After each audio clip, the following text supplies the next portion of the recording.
un cachorro sin nombre empujó una puerta mal cerrada, y el destino del pueblo cambió de lugar como una piedra movediza en el cauce seco del arroyo.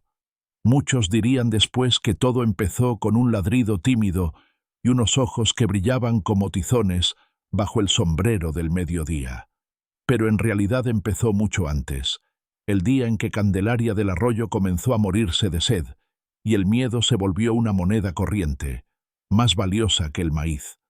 El narrador puede decirles que la sed vuelve áspera la voz y angosta la mirada, que en Candelaria los pozos se fueron volviendo espejos de barro y las manos, cáscaras, que en la tienda del alcalde Prudencio Gallardo, donde cada saco de harina se apuntaba como deuda y cada deuda crecía como cardo en verano, la esperanza se medía en cucharadas. Los niños aprendieron a no llorar, porque el llanto era un lujo húmedo, y Tomás, que no tenía más apellido que el que él mismo se inventaba cuando alguien le preguntaba, aprendió a caminar en silencio, con el estómago cantando y los ojos atentos. Tomás había llegado a Candelaria como llegan los que no tienen a dónde volver, sigiloso, con un costal al hombro y una camisa de otro. Dormía en el cobertizo de la herrería de Tiburcio, a cambio de avivar el fuego al amanecer. Doña Rebeca, la cantinera, le guardaba los codos en una mesa al fondo, y cuando nadie miraba, le deslizaba una tortilla caliente con una rebanada de queso. Tomás comía despacio para alargar la felicidad. No conocía otra manera de celebrar que terminar un plato. Aquella mañana, el aire tenía ese color de polvo que prometía tormenta sin cumplirla.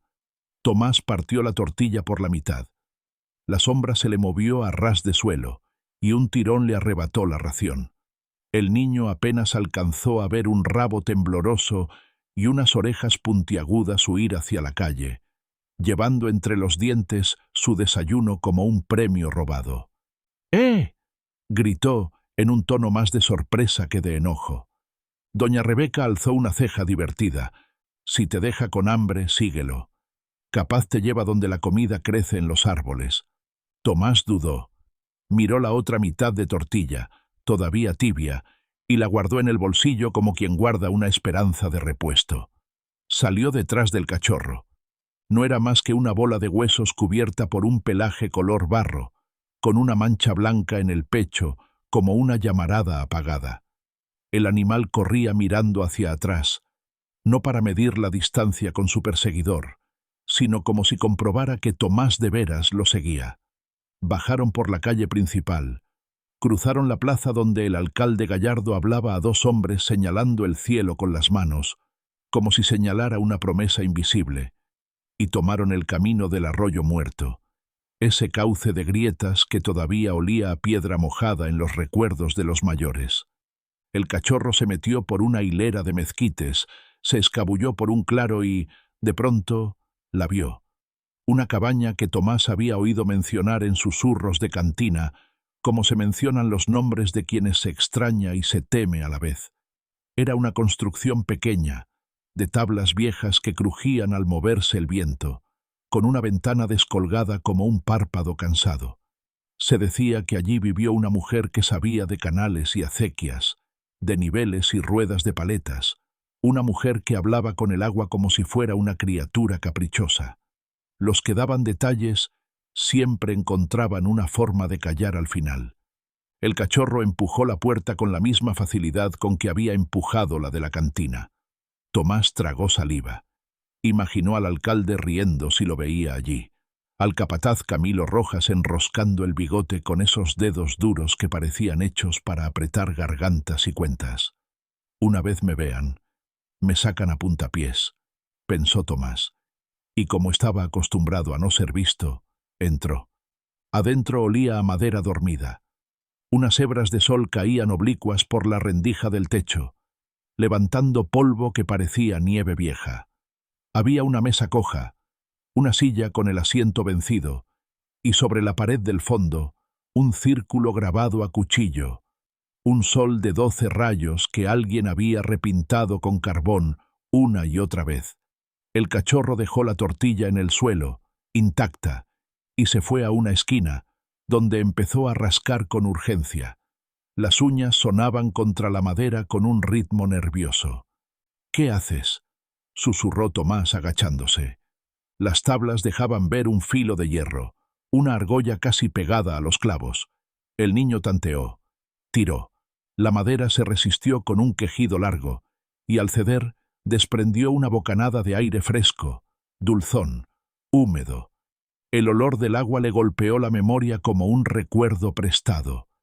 Escuchó al fondo un susurro, una canción tenue, la voz de un hilo de agua temblando en la oscuridad. «No puede ser», dijo, y sonrió sin darse cuenta. Bajo la trampilla había una escalera corta que bajaba a un subsuelo de piedra. El cachorro, decidido, se escurrió primero. Tomás lo siguió, conteniendo el corazón para que no se le escapara por los labios. Adentro, la luz era azulada, como si la cueva respirara.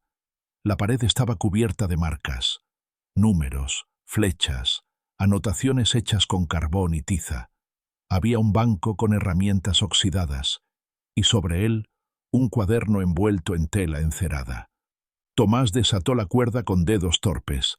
La primera página era un mapa del arroyo, y sus alrededores, trazado con pulso firme.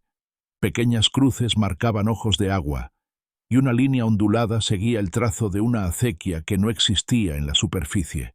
En una esquina, alguien había dibujado de nuevo el sol de 12 rayos, y abajo, una firma: A. Salvatierra. El niño repitió el apellido en voz baja, saboreándolo como una palabra nueva. «Salvatierra», dijo el narrador, para quienes escuchen con más atención. Ese nombre había pasado de boca en boca por años, con el respeto que se le tiene a los que mueven ríos con palas y paciencia. Tomás pasó la página. Había cálculos, fechas, listas, y luego cartas. No eran cartas para nadie y eran para todos. Instrucciones, advertencias, historias del agua cuando todavía cantaba. En una de ellas, al margen, una frase: «Si Candelaria se seca, no es porque el cielo la olvidó. Mira la boca del zorro». La boca del zorro. En el mapa era un estrechamiento del cauce, más arriba, donde las paredes de piedra se acercaban tanto que dos hombres no podían pasar hombro con hombro. Allí, una marca parecía reciente, como hecha por una herramienta distinta a las demás. Tomás apoyó el dedo. La marca estaba hecha con tinta, no con carbón, y la tinta, pese al tiempo, todavía parecía viva. El cachorro gimoteó y metió el hocico bajo otra mesa baja. Con una pata, arrastró una caja. Tomás la abrió. Adentro, envuelto en tela, encontró un medallón de metal con el mismo sol grabado. Lo sostuvo a la luz. Sintió el frío morderle la piel. En su borde, muy fino, había 4 letras: A, S y M. «¿M?», susurró, sin saber por qué, como si el aire le pidiera el secreto. «M de...». Arriba, la puerta de la cabaña se estremeció. Un golpe seco. Voces. «Te digo que vi a ese perro meterse aquí, Camilo», dijo alguien. «Y si el perro encuentra comida, detrás habrá un escuincle». Tomás apagó instintivamente un farol que había encendido sin memoria consciente, como si sus manos supieran de esconderes que su mente todavía no nombraba. El cachorro se pegó a su tobillo. El niño tomó el cuaderno y el medallón. Los guardó bajo la camisa, junto a la piel. Se recostó contra la piedra, conteniendo el aliento. «Revisa adentro», ordenó otra voz, la del capataz. «El alcalde no quiere vagabundos en estas tierras, menos ahora». Los pasos vibraron sobre el piso de madera. Arriba, un mueble arrastrado raspó el suelo. La respiración de Tomás, agazapada en su garganta, pidió permiso para salir. Los dedos del niño tocaron la pared, buscando apoyo, y encontraron otra marca, una hendidura en forma de media luna. Sin pensarlo, encajó allí el medallón. La media luna parecía esperarlo. El metal giró un cuarto de vuelta, y un chasquido profundo, como el de una mandíbula de roca, respondió desde el fondo. Al otro lado del subsuelo, Una losa se movió, el aire cambió, y la canción del agua, que antes era un hilo delgado, se hizo un murmullo más ancho. Tomás deslizó el cuerpo por la abertura apenas abierta, empujó con el hombro, y el cachorro pasó primero, serpenteando con nervios de pescadito. Se arrastraron por un pasadizo bajo, con paredes húmedas. Atrás, la trampilla sonó de nuevo. Alguien había descubierto la argolla. «¡Mira!», dijo una voz. «Un agujero. Tráeme la lámpara». Tomás aceleró, arañándose los codos, sintiendo que la piedra lo raspaba para llevarse un tributo. Adelante. El pasadizo desembocó en un cuarto más alto. Había allí una rueda de madera con dientes de hierro, sujeta a un eje que se perdía en la roca. Una palanca atravesaba su corazón como una flecha. En el suelo, rayas de tiza explicaban un mecanismo que el niño no entendía del todo, pero al que el cuerpo obedecía como si ya lo hubiera hecho antes, quizá en un sueño. «Si la rueda se abre, el agua corre», dijo Tomás, en un susurro para el cachorro. «Si corre, Candelaria respira». Del mapa, las palabras «boca del zorro» laten como un tambor de lluvia en su memoria. Si había un paso del arroyo sellado en secreto, si alguien había desviado el curso para apretar la garganta del pueblo, entonces aquella rueda era la lengua del zorro o su mordaza. El narrador retrocede ahora para decirles lo que en la plaza se tramaba. El alcalde Prudencio Gallardo, con su chaleco de lana fina y su voz melosa, anunciaba medidas necesarias. Decía que la sequía era prueba enviada para templar el espíritu del pueblo, que él, con su tienda y sus sacos, resistía por todos, pero los hombres que lo escuchaban bajaban la mirada no por respeto, sino por la vergüenza de saberse atrapados. Pronto, decía el alcalde, se ejecutarían los embargos de quienes no pudieran pagar. Las sonrisas no le llegaban a los ojos. «Mañana al alba», le dijo a Camilo Rojas cuando la gente se dispersó. «Quiero esos papeles firmados. Si alguno se niega, le recuerdas que el agua es de todos, pero que pasa por mis tierras». «Pasa por sus tierras», repitió Camilo con una media sonrisa. «Regresemos al subsuelo». Tomás, con los dedos en la palanca, oyó, a través de la piedra, las risas breves, la impaciencia de botas que van y vienen. ¿Por qué esa rueda había sido escondida? ¿Por qué la cabaña cerrada y el mapa enterrado bajo polvo? Tomás abrió otra página del cuaderno. Advertencia. Si alguien controla el estrechamiento, puede callar al arroyo. No permitas que un hombre convierta el agua en cadena. Abajo, letras más pequeñas. Si no vuelvo, si este cuaderno llega a manos de quien entienda, busca el sol en la cabaña. Él guardará el medallón. Y luego, otra hoja, diferente. La caligrafía cambiaba, más redonda, más suave. «Para M», decía. Tomás tragó saliva. Abrió. «Para M, mi pequeño. Si el agua deja de cantar en Candelaria, si escuchas que dicen mi nombre con desprecio, recuerda esto. La acequia no se roba, se cuida. La represa que verás río arriba no es trabajo de la lluvia. Es un tapón de hombres. Lo dejaron como un derrumbe, un accidente, pero el corazón de esa trampa late aquí, en esta rueda. Gírala 3 veces hacia el sol y una hacia la sombra, y la boca del zorro abrirá la boca de nuevo. No temas. La madera crujirá como un árbol, y habrá un primer golpe de agua, y luego un rumor que crecerá hasta que el pueblo reconozca su propia sed. M, si llegas a leer esto, quizá ya soy solo voz en tu memoria. Eres hijo de agua. No les creas cuando te digan que naciste de nadie. Tomás dejó caer la mirada en sus manos, que temblaban. Sintió que algo muy antiguo le tiraba por dentro, como si una cuerda atada a su pecho se tensara hasta doler. Volvió al medallón. A, S y M, un sol y 2 iniciales. Sus dedos recorrieron las letras, buscando el borde del mundo. A, Salvatierra, y M, murmuró, con la voz hecha hilo. Arriba, el capataz ya había encontrado la trampilla. Bajaban. Una luz bailó en el techo de la cueva, lejana pero acercándose. Tomás empuñó la palanca. El cachorro, como si entendiera lo que estaba en juego, se irguió con las patas delanteras apoyadas en la base de la rueda, mirándolo con esos ojos de brasa. «No», dijo una voz desde la escalera. «Quieto, chamaco». La luz rebotó en la piedra como una amenaza.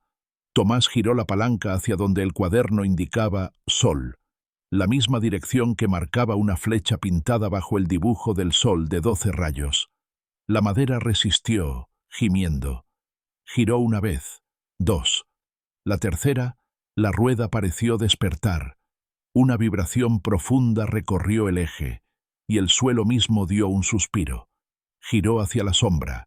El cuarto giro que el cuaderno mencionaba como necesidad para que el zorro abriera sin morder a quien lo invocaba.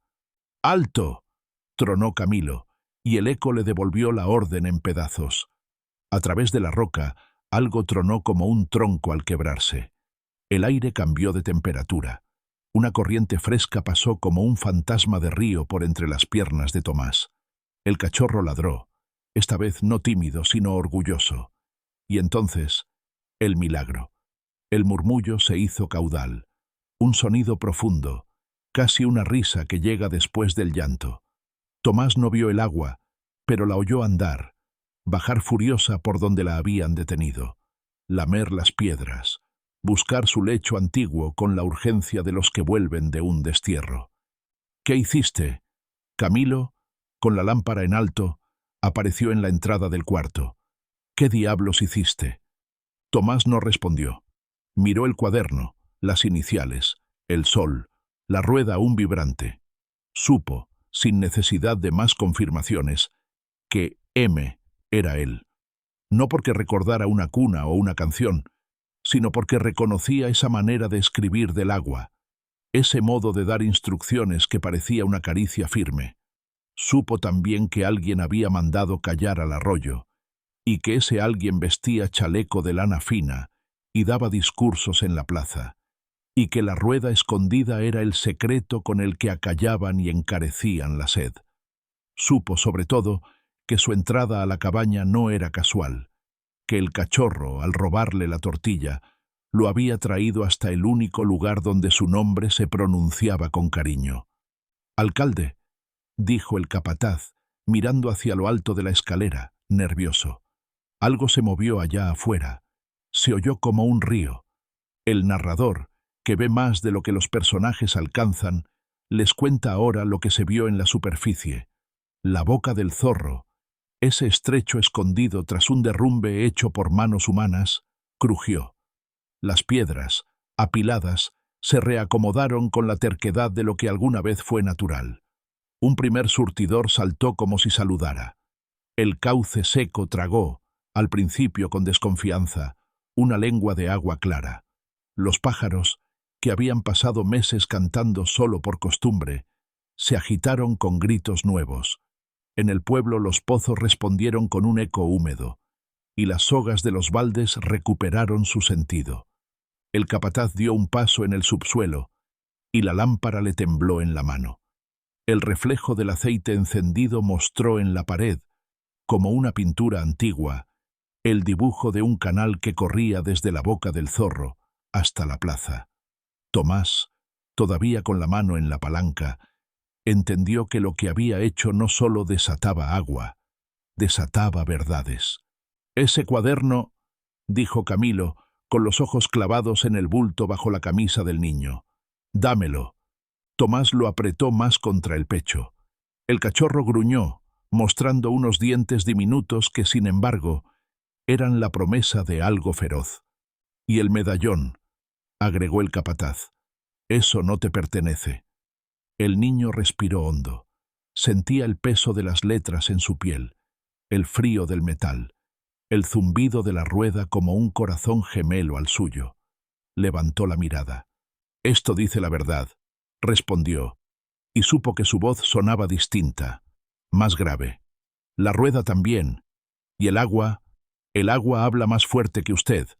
Arriba, lejos, un grito, no de miedo, sino de asombro. gente corriendo hacia el arroyo, voces llamándose por nombre, el sonido de un balde que golpea madera. El narrador, que puede estar allá y aquí, se detiene apenas para dejar en el aire la imagen de doña Rebeca con las manos en la boca y una lágrima que no le molesta en lo más mínimo gastar. El capataz quiso avanzar, pero la piedra, humedecida y viva, parecía conspirar con el niño. Resbaló.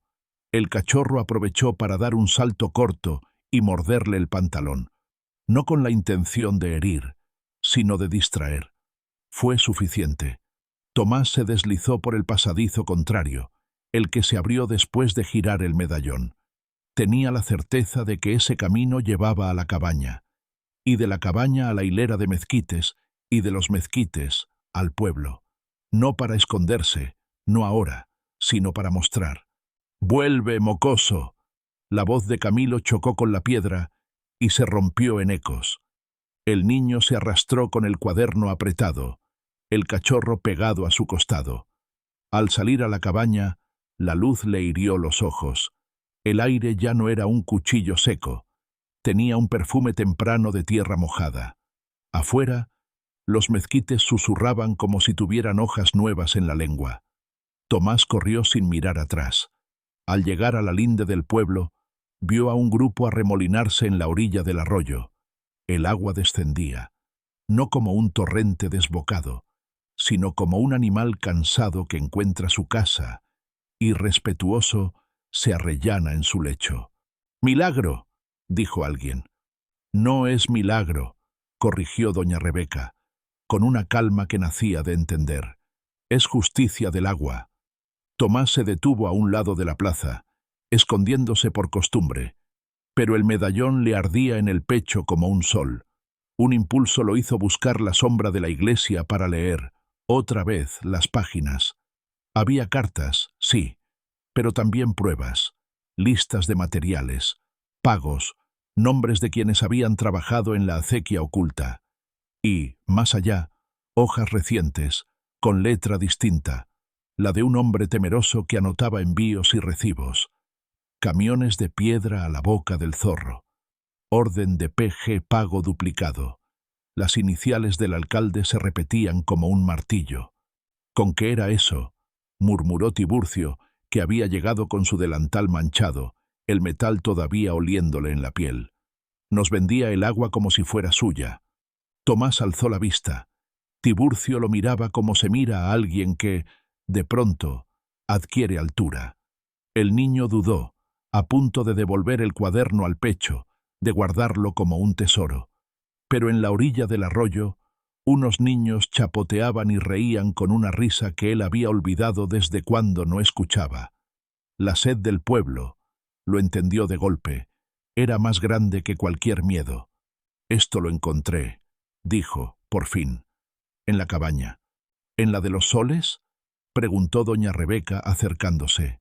«Sí, y había una rueda, y un pasadizo, y...». Tomás tragó. «Y un nombre. A. Salvatierra. Y una carta para M». La cantinera lo miró con una mezcla de ternura y asombro. Tomó una esquina del cuaderno. Lo abrió. Reconoció quizás una caligrafía que había visto en juventud, un trazo que la memoria guarda aunque crea que lo perdió. Sus ojos se humedecieron. «Amalia», dijo, y el nombre fue una plegaria sin santuario. Amalia Salvatierra. «¿La conoció?», preguntó Tomás, sintiendo que el mundo se inclinaba. «La vi trabajar con palas más pesadas que sus brazos», respondió doña Rebeca, sin dejar de mirar las páginas. Tenía la risa fácil y la frente dura. Hablaba de hacerle un cinturón de agua a Candelaria para que nunca volviera a tener sed. Después, ya no supe. El alcalde dijo que se había ido con unos forasteros. Aportó Tiburcio, con una mueca. «El alcalde dice lo que le conviene», repuso la cantinera. Tomás puso el medallón sobre la hoja abierta. El sol de metal pareció creer que había llegado a casa. Buscó con los dedos esas letras, A, S y M. No sabía cómo preguntar sin quebrarse, así que no preguntó. Fue doña Rebeca quien entendió. repitió, suave. ¿Cómo te llamas, hijo? Tomás, dijo él. Pero, cuando a veces me acuerdo de algo que no sé si es recuerdo o ilusión, me digo Mateo. No sé por qué. La mujer asintió, como quien suma dos cuentas viejas y ve que dan el mismo número. Tiburcio apretó los labios. Del arroyo llegó un chillido feliz. El pueblo, con el agua en la vista, comenzaba a reunir valor para mirar a su alrededor y preguntarse en voz alta lo que muchos sospechaban en voz baja. El alcalde Prudencio Gallardo apareció en la plaza con paso rápido, el chaleco más ajustado que de costumbre, los ojos buscando una grieta por donde colarse. Al ver el agua, sonrió. Al ver el cuaderno en manos de doña Rebeca, la sonrisa se le colgó de un clavo. Al ver a Tomás con el medallón, pareció no reconocerlo, como si la figura de un niño pudiera no pertenecer a ningún lugar del mundo. «Vecinos», dijo, abriendo los brazos, «el cielo nos escucha, y las piedras también», respondió Tiburcio con voz de yunque. El capataz Camilo llegó detrás, sudoroso, con los ojos aún adaptándose a la luz después de la cueva. Miró a Tomás como se mira a un enemigo que se creía menor. El cachorro, a los pies del niño, levantó el hocico y emitió un ladrido que, por alguna razón, hizo callar a varios. «Este cuaderno», anunció doña Rebeca, «muestra que la boca del zorro fue tapada y que hay una rueda, escondida, que abre y cierra el paso del agua. Aquí», pasó páginas, señalando con el dedo, «están las órdenes de piedra, con iniciales». El alcalde tosió, en un intento de tirar tierra sobre el fuego. «Documentos viejos, doña. Cosas de otros tiempos. No hay que confundir». «Hay tinta fresca», replicó la mujer. Los ojos del pueblo se turnaron entre el agua, el cuaderno y el rostro del alcalde. Tomás sintió, como una corriente subterránea, que algo estaba cambiando, una fuerza que no era sólo del río recuperando su camino, sino de la gente recuperando la voz. Eso lo asustó y lo llenó de valor al mismo tiempo. En ese remolino de miradas, la verdad se asomó con un detalle pequeño, casi íntimo. Doña Rebeca se inclinó hacia Tomás, le tomó la mano con respeto, como si temiera espantar a un pajarito, y le dio la vuelta a la palma. En la piel, que la vida le había curtido antes de tiempo, había una cicatriz diminuta en forma de media luna. La mujer la rozó con la yema del dedo y luego alzó el medallón para compararla con la hendidura que lo hacía girar. «Amalia te dejaba jugar con esto», dijo, muy bajo. «Lo recuerdo. Te lo quitaban porque decían que lo ibas a perder. Te enojabas. Y ella decía, que aprenda a perder si es con cosas de metal. Lo que no puede perder es el agua». El narrador no exagera cuando dice que el mundo de Tomás se partió en dos, y por esa grieta entró una luz nueva. No era solo que el agua corriera, no era solo que un cuaderno acusara a un hombre con chaleco. Era que, de pronto, su nombre flotaba en esa superficie. M. Mateo o Tomás, hijo de una mujer que había querido ceñir de agua al pueblo, como se ciñe de brazos a un niño cuando tiembla. Esa fue la gran revelación, y llegó justo cuando el silencio se hacía del tamaño de la plaza. El alcalde dio un paso adelante, dispuesto a decir algo que pusiera vendas en ojos recién abiertos. Pero el rumor del arroyo, creciendo, se interpuso como una verdad que no pedía permiso. El capataz tensó la mandíbula. El cachorro, por todo comentario, se sentó junto al niño, erguido como un soldado pequeño. Tomás apretó el cuaderno y el medallón. Había encontrado, en una cabaña olvidada, la lengua con la que el agua contaba la historia verdadera. Y había encontrado también su propio origen. El pueblo los miraba a ambos, al niño y al arroyo, como se mira a lo que regresa, y al regresar nos devuelve. El agua llegó con un rumor de infancia, pero no trajo paz de inmediato. La plaza olía a adobe húmedo y a incredulidad, y la gente, que hasta ese día medía las palabras como quien raciona sal, empezó a gastarlas sin miedo. El alcalde Prudencio Gallardo sonreía con los dientes, no con los ojos. «Vecinos», repitió alzando las manos. «Yo mismo había ordenado revisar los cauces. Qué fortuna que el cielo y nuestros esfuerzos coincidan hoy». «Coincidencias que tienen forma de rueda», dijo Tiburcio, con aquella voz que vibra como hierro templado. «Y de cuaderno con firmas».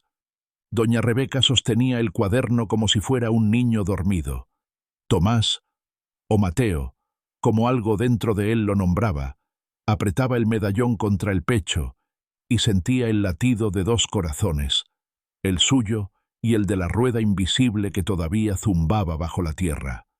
El cachorro, con su mancha blanca como un tizón al cuello, olfateaba botas, piernas, miedos. El capataz Camilo miró a Prudencio con una pregunta muda. El alcalde respondió con esa mueca que a veces finge calma y a veces la exige. «No armemos alboroto», dijo. «Si el agua volvió, celebremos. Lo demás son papeles viejos y habladurías». «Viejo es el hambre», le respondió una mujer de ojos claros que Tomás no conocía. «Y tiene nombres nuevos cada día. El narrador, que conoce la forma en que las verdades buscan grietas, dirá que esa frase abrió una más en el chaleco ajustado del alcalde, porque hubo un murmullo de aprobación, un asentir colectivo, una cuerda invisible que se tensó hacia otro lado. «Rebeca», prosiguió Prudencio intentando recuperar el hilo, «usted es mujer de respeto. No se preste a confusiones». «Confusión la suya», replicó ella, sin subir la voz. «Este cuaderno nombra la boca del zorro, los envíos de piedra y una rueda escondida que no se mueve sola. Aquí», giró páginas, «su inicial y pagos. Y aquí, otra hoja, la letra de Amalia Salvatierra, que usted dijo que se fue cuando, mire qué cosa, justo empezaron a secarse los pozos». Un carraspeo recorrió la plaza como una ráfaga, de garganta en garganta, de memoria en memoria. Prudencio dio un paso atrás, suficiente para que Camilo interpusiera su cuerpo un poco delante, como si fuera sombra que se ofrece. Tomás sintió entonces un tirón tenue en el borde de su camisa. Miró hacia abajo. El cachorro le mordisqueaba el dobladillo con impaciencia. Luego miró hacia el arroyo. El agua bajaba, sí, pero su color había cambiado apenas. Un velo terroso, una espuma rara en los bordes. El niño no sabía de hidráulica ni de sedimentos, pero el cuaderno había dejado habitar en él cierta música de acequias, y esa música ahora le sonaba desafinada. «Hay más», dijo, bajito, no a la plaza sino a Rebeca. En el mapa había un desvío para cuando el caudal sube de golpe. «La boca muerde si tiene hambre», decía. La cantinera aguzó la vista, como si oyera con los ojos. Tiburcio se acercó. «¿Y si...?» empezó el herrero. «¿Y si el agua que soltaste golpea donde más lastima?» Terminó Rebeca sin dramatismo, con ese tono práctico que salva cosas. El cuaderno habla del cuchillo de viento, una compuerta secundaria para abrir el cauce ancho hacia el norte, a los potreros, no a las casas. Tomás asintió.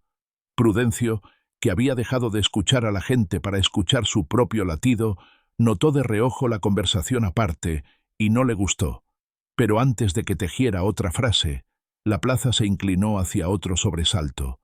Un bramido lejano, como si un tronco gigante golpeara contra piedra. Varias cabezas se giraron hacia la calle que baja a los jacales de las familias más pobres. «¡El barranco!», gritó alguien. «¡Tráiganse palas!». La multitud se partió como un rebaño. Tomás corrió con Rebeca y Tiburcio. El cachorro se adelantó con esa velocidad que tienen los que han aprendido a buscar comida evitando patadas. En la bajada, el agua tomaba una curva cerrada. Allí, el cuaderno la llamaba rodilla del coyote. La compuerta auxiliar, el cuchillo de viento, estaba apenas enterrada bajo zarzas y polvo. Si no se abría a tiempo, el golpe del caudal podría morder casas. «Aquí», jadeó Tomás hincándose. «Aquí está». «¡Maderas!», ordenó Tiburcio. «¡Cuerdas!». La gente obedeció, como si a la voz del herrero la hubieran ido entrenando los años. Rebeca buscó con los dedos la ranura que sujetaba la compuerta. Vieja, pesada, vencida por la desmemoria. Tomás, con la memoria recién despertada por dibujos y cartas, metió el medallón en una hendidura mellada y giró en la misma dirección del sol. Crujió la madera, tosió la tierra, se quejó el hierro, y, de pronto, el cauce auxiliar abrió la boca y el agua, agradecida, encontró una cama más ancha. Así, dijo Rebeca, con un suspiro que era mitad alivio, mitad orgullo ajeno. Así, los jacales quedaron a salvo. Las puertas, que amenazaban con tragarse su propia fragilidad, respiraron. En la orilla, unos niños chapoteaban y se reían. Dos mujeres se abrazaron. Tiburcio se secó la frente con el antebrazo. Tomás de golpe notó que el cachorro había desaparecido. ¿Sol? Lo llamó sin pensar, y al nombrarlo así, comprendió que el animal acababa de recibir su nombre. Sol ladró a lo lejos, hacia el norte, insistente, como si otra urgencia jalara del hilo del mundo. Tomás se lanzó tras el sonido, y Rebeca, sin soltar el cuaderno, lo siguió. Tiburcio fue detrás con una barra de hierro al hombro. No llegaron muy lejos. Tras unos mezquites, en el camino que llevaba a la vieja cantera, vieron dos figuras bregar con la maleza. Hombres de confianza del alcalde, levantando a toda prisa una barrera de sacos y tablas, una trampa para que el agua se desbordara justo en la huerta comunal, la que alimentaba a los que menos tenían. Camilo, con la camisa pegada al cuerpo, dirigía el trabajo a golpes de mandíbula. «¡Basta!». La voz de Rebeca cortó el aire como una hoja de afeitar. Los hombres se miraron entre sí. Camilo no se movió. Tomás y Tiburcio salieron de la sombra. «Si esa agua se sale por aquí, arrasa con los surcos», dijo Tiburcio.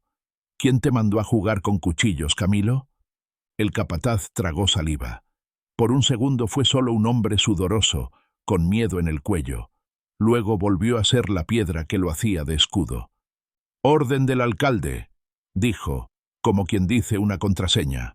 «El alcalde ordena con tinta y miedo», replicó Rebeca. «Este pueblo aprendió a obedecer por hambre. Hoy tiene agua y lengua». Detrás llegaron más vecinos. La media luna del pueblo se cerró en torno a la escena. Camilo midió la marea de ojos. Hubo un gesto en su cara, una grieta. Y en esa grieta, el narrador vio un muchacho de hace años que tal vez quiso hacer otra cosa con sus manos y aprendió a tensar la cuerda que no debía. A veces, los hombres reescriben su biografía de un tirón. «Quiten eso», ordenó Tiburcio, señalando la barrera. Los hombres vacilaron. Camilo aferró el mango de una pala. Tomás se adelantó un paso y el cachorro, fiel a una valentía que no se cree, ladró. «Si el agua arrasa los surcos, el pueblo te verá», dijo el niño, con una seguridad prestada por la rueda y por el medallón. «Ya no hay sombras donde esconderse». Camilo sostuvo la mirada. Y entonces, quizá porque en el fondo de la suya encontró reflejado algo que le pesaba hace mucho, soltó la pala. Se oyó el golpe de madera contra tierra como un punto final. Los otros dos lo imitaron, no por obediencia, sino por alivio. Las manos empezaron a deshacer la trampa que habían hecho. «Yo», murmuró el capataz, y tragó. «Yo no tapé la boca del zorro. Yo cargué piedra. Hice lo que me dijeron. No». Se detuvo, buscando la palabra. No sabía que había un cuaderno. «Siempre se sabe», dijo Rebeca, sin afán de humillarlo. «Solo que unos lo escriben y otros se hacen los que no saben leer». El agua, libre, tomó la curva con un silbido amable y siguió hacia los potreros. Al volver a la plaza, el pueblo ya no era el mismo. Habían visto un plan que canjeaba la sed por obediencia, y habían visto una rueda bajo tierra girar más fuerte que los discursos. El alcalde Prudencio intentó otro ardid. Ordenó a un par de hombres recoger en carretas sacos de maíz para socorrer a los más afectados. Nadie le impidió cargar la ayuda. Nadie se la pidió. Es una forma sutil de dejar a un hombre solo. La tarde fue cediendo. Las nubes, que desde hacía meses se habían limitado a pasearse sin dar nada, se acercaron sinceras. El narrador dirá que fue el agua desde abajo la que llamó a la de arriba. A veces las lluvias gustan de llegar donde ya hay celebración. Un trueno lejano prometió visita. Rebeca puso una olla al fuego en el patio de la cantina. Tiburcio cortó pan con el mismo respeto que cortaba varillas de hierro. La gente comió, habló, recordó. Alguien preguntó por Amalia. Los viejos contaron lo que habían querido olvidar. Cómo la mujer de los soles había llegado con herramientas y planos. Cómo había conseguido que el arroyo obedeciera sin humillarlo. Cómo un día la vieron menos en la plaza, más en la cabaña, en compañía de un hombre que usaba chaleco incluso de madrugada. Luego, un rumor de peleas sin gritos, de decisiones sin testigos. Después, el silencio y la versión oficial, que se había ido con forasteros, abandonando todo. Amalia no abandonaba, dijo Rebeca. Tampoco dejaba nada sin llave y sin instrucción. Yo la vi amamantar a un niño con una mano y dibujar con la otra la marca del sol. Una vez me dijo, si alguna vez el agua me reclama, que quede alguien que entienda. Miró a Tomás. Ese alguien está aquí. Las miradas fueron hacia el niño con el medallón. Tomás, Mateo, sintió que las letras en el borde del metal le tatuaban el pecho. Quiso hablar, pero la voz se le escondió. Rebeca, que sabía desenredar madejas, le tocó el hombro. «Dino cómo te llamas», susurró. «El que te diste o el que te dieron. Los dos valen». Tomás tragó, respiró y dijo, «Me llamo Tomás, y me dicen Mateo cuando me acuerdo de un sabor que no sé de dónde viene». Alzó el medallón. «Si puedo, que me digan Tomás Mateo Salvatierra, para que el agua me reconozca desde lejos». La plaza respondió con un murmullo que fue creciendo hasta ser aplauso. El alcalde, en un rincón, apretó los labios. Camilo, a unos pasos, bajó la cabeza de una manera rara, no de vergüenza, sino de descanso. Hubo entonces un movimiento pequeño, apenas un roce de sombra sobre sombra. Prudencio se escabulló, aprovechando el alboroto, hacia el camino que subía a la cabaña. El narrador lo siguió con la mirada, como quien no quiere perder el último acto. Sol alzó las orejas. Tomás sintió, otra vez, ese tirón en el pecho. No pensó, corrió. La cabaña lo esperaba con su párpado de ventana torcido. Dentro, la luz del atardecer se partía en motas de polvo. El alcalde estaba junto a la mesa, con las manos en los bolsillos, mirando el círculo del sol grabado en la pared. Al oír pasos, giró. Por primera vez desde que lo vieron aquel día, pareció no tener palabras a mano. «Vas a romper lo que no pudiste construir», dijo Tomás, sin acusar, como si repitiera una línea aprendida. Prudencio miró el suelo. Cuando habló, lo hizo con otra voz, una que no había entrenado en la tienda ni en la plaza. «Tu madre», dijo, y el pronombre se escapó antes que el cálculo. «Ella y yo». Se detuvo. «Yo quise que el agua pasara por mis tierras. Tenía sentido», pensé. «Yo invertía, yo arriesgaba. Pero Amalia...» Un gesto con la mano, impotente. «Amalia no vende agua. Insistía en canales comunes, en válvulas que cualquiera pudiese accionar, en quítate tú el hambre primero». Me dejó. Y me dejó con la sed. El narrador no justifica ni condena. Solo cuenta el retorcimiento íntimo de los hombres que prefieren controlar un río antes que compartirlo. Prudencio dio un paso hacia el círculo del sol. «No vine a romper», dijo. «Vine a despedirme. Mañana no podré mirar a nadie sin que me devuelvan las piedras que cargué. No voy a pedir perdón ahora como quien pide fiado». Se tocó el chaleco. «Pero hay algo que debo decirte». Tomás no se movió. Sol a su lado tampoco. «M», siguió el alcalde. «No es de Milagro, tampoco de Mocoso. Es de Mateo. El nombre lo escogió ella. Amalia te mostró este medallón antes de que supieras caminar. Yo...» Trató de decir, «Yo soy tu padre», pero la garganta le negó la salida. Yo fui cobarde. Pensé que si la sed hacía a la gente mirarme como salvador, ella volvería a pedirme agua. Preferí que me temieran a que me negaran. Se pasó la mano por la cara, como si quisiera borrarse rasgos. No vengo a reclamar nada. Vengo a dejar de mentir en voz baja. La revelación llegó como esas lluvias de verano que de golpe encuentran el lugar exacto. Tomás, que había aprendido ese día a nombrar sin pedir permiso, sintió un dolor alegre, la certeza de algo triste pero nítido. No corrió a abrazar ni a golpear. No era ese el lenguaje que tenía en la boca. Miró el círculo del sol en la pared. Miró a Sol. Miró el medallón.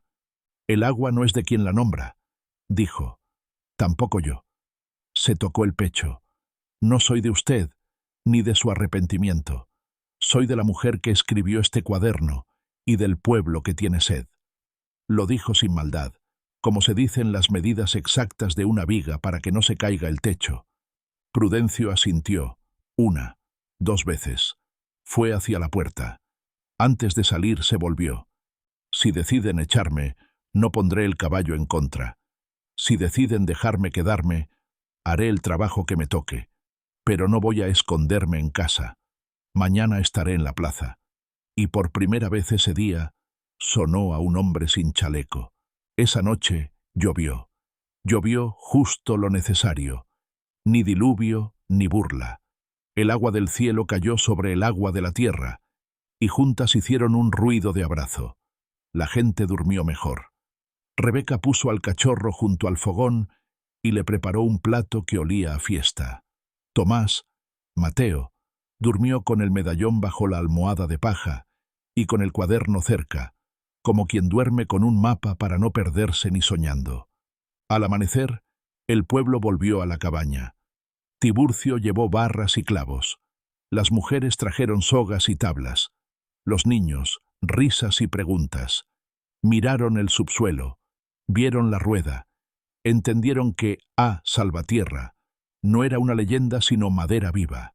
El cuchillo de viento quedó aceitado, la hendidura del medallón, limpia, el dibujo del sol, repintado. Camilo apareció sin chaleco ni orden. Se plantó a cierta distancia, esperando que lo echaran.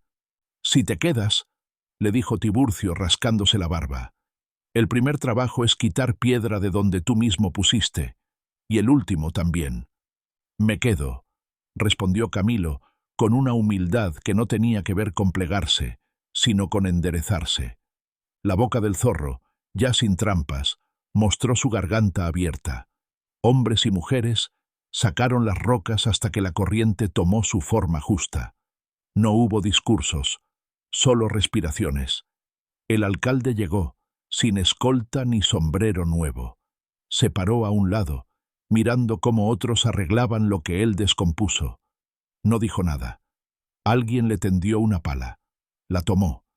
El narrador, que aprecia los símbolos pero no los endiosa, contará que, al mediodía, Rebeca colgó el medallón en un clavo nuevo sobre el círculo del sol en la cabaña. No para adorarlo, sino para recordar el sentido, que la rueda se gira hacia el sol cuando la sed es de todos, y hacia la sombra cuando la prisa ciega promete héroes y produce dueños.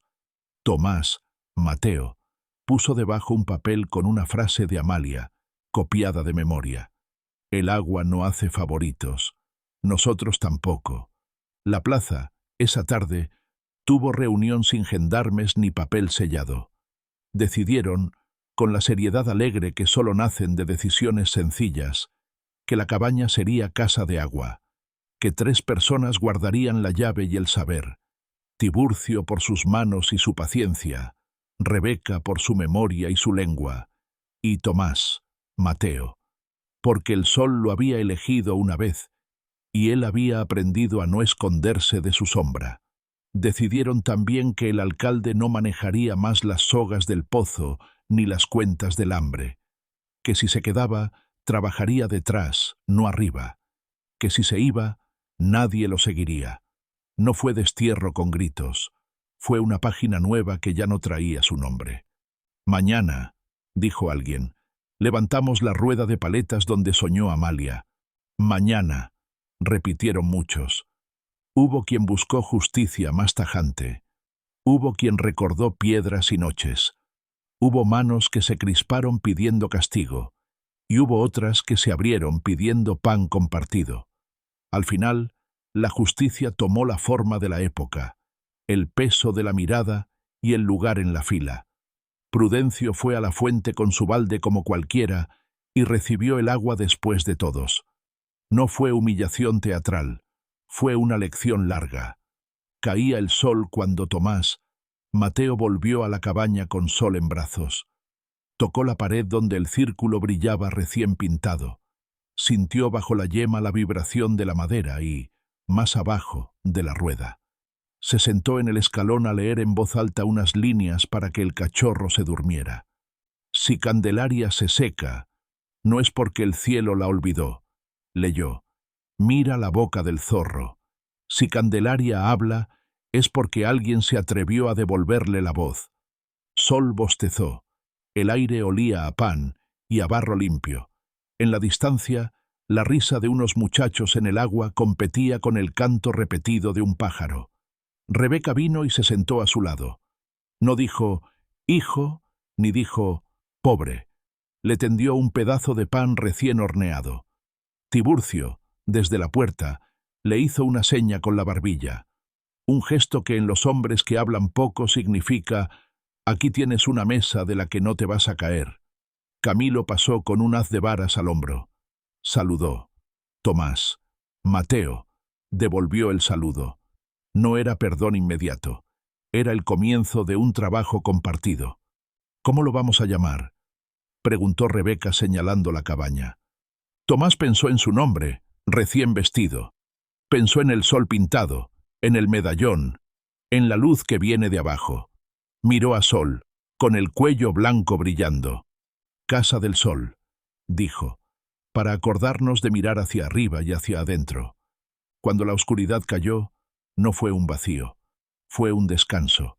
La cabaña quedó con un farol encendido, el medallón quieto como un ojo que vela y no juzga. El agua siguió andando en su cama de siempre. En la plaza, el alcalde apagó el último candil de su tienda, y por primera vez no supo a qué hora abriría al día siguiente. Es un tipo de desconcierto que no se cura con listas. El narrador, para terminar, les deja una imagen que vale por otras muchas. Al amanecer siguiente, una fila de mujeres con cántaros esperaba junto al pozo. Reían antes de llenar, no después. Un niño sin apellido claro acariciaba a un cachorro con nombre de Estrella. Un herrero ajustaba el eje de una rueda con delicadeza de músico. Una cantinera leía en voz alta para quien quisiera escuchar, no para convencer a nadie. Y un hombre con chaleco gastado se acercaba con una pala al hombro, no para ordenar, sino para obedecer a lo que por fin había entendido. Candelaria del Arroyo aprendió a decir su sed sin bajar la cabeza.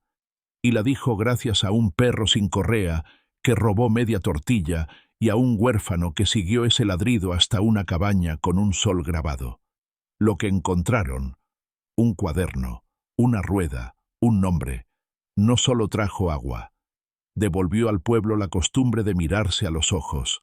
Y eso, en lugares donde la sequía se mete primero en la lengua, es más que un milagro, es un modo de vivir.